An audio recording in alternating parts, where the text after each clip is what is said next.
Всем привет, меня зовут Кичугин Эдуард, и сегодня будем рисовать вот такой вот рисунок. Немножко архитектуры, и немножко цвета, и немножко такой экспрессии.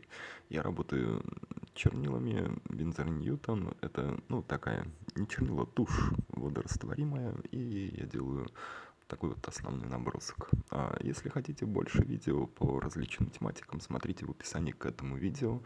Там несколько плейлистов, и они от начинающих до продолжающих в различных техниках, и все это прям очень интересно. Ну, проверяйте, смотрите там, и берите лист, и повторяйте вместе со мной. Лучший лист акварельной бумаги, потому что вот эти эффекты, которые будут дальше, они хорошо работают именно на акварельной бумаге. Ну и лучше брать такие чернила, как у меня, потому что будете видеть вот такие вот эффекты. Это немножко из финала, то, что будет. А начинается вся эта история вот таким образом. И чудесным совершенно образом напоминает такие работы, а, классические наброски, такие древние. Вот эта вот вся бэкграундная история у того, что я рисую, она уходит корнями глубоко-глубоко в историю. Ну, конечно, немножко так неаккуратно по сравнению со старинными монстрами, но тоже ничего. И вот этот эффект получается, потому что я использую, ну, такие хорошие материалы. Такого трудно добиться на обычной ватмановской бумаге или на русской акварельной, это прям сложно. А если брать, вот у меня, ну, на самом деле у меня русская Палаццо. Палаццо хороший бренд, и это альбом, не помню какой, но плотная бумага, 280 грамм на метр. Я делаю примерный абрис моего купола, и делаю оконные проемы, всю эту историю, и там размываю то, что у меня получается, вот эту графику, я размываю с помощью водной кисти. Ну, это кисточка, аквабраш, в нее набрана вода, аква, и я ее приношу, и чернилки, которые я накладываю на рисунок, они вот так вот радостно размываются. И все это выглядит хорошо, быстро, скетчево и симпатично. И несет некоторый такой оттенок и цветного безумия, и немножко такого ощущения древности. Я это очень люблю.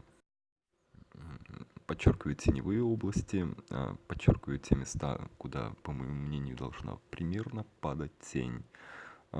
Некоторые области оставляю освещенными, ну вот такая экспрессивная штука. А, Сначала немножко намачиваю воду, потом капаю туда лужу туши, лужу чернил, и она таким образом взаимодействует вместе с водой и вместе с хорошей акварельной бумагой. Напомню, это чернилки Winsor Newton. Какая же это баночка? Сейчас я скажу, как называется эта баночка. Это Calligraphy Ink, сепия, да. Ну, очень хороший вариант. А то, что цвет синий, вот вы видите эту баночку на моем видео. И сейчас там была немножко ошибка. Я пером, который в коричневой сепии, засунул его туда в банку с тушью, и получился такой не очень чистый цвет. Не очень чистый.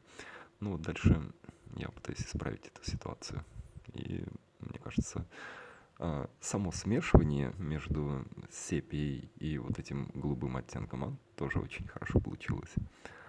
Кайф хороших материалов в том, что они работают просто хорошо.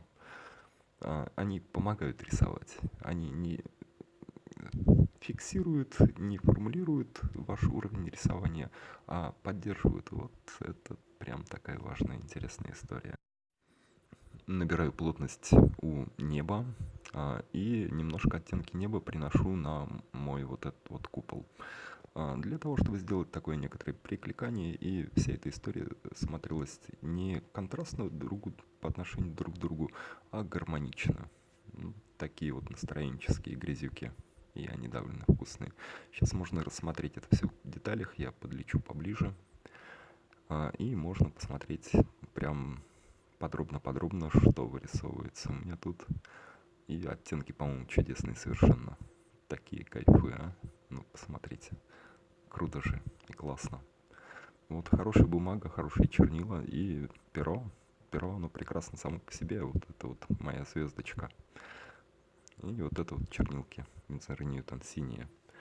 Баночку сепии я в этот раз не показал, но я думаю, ее можно легко загуглить. Если вам понравилось, ставьте лайк, подписывайтесь на канал и смотрите в описании к видео другие мои плейлисты. Всем чао-чао, меня зовут Эдуард Кичигин, всем пока, чао-чао.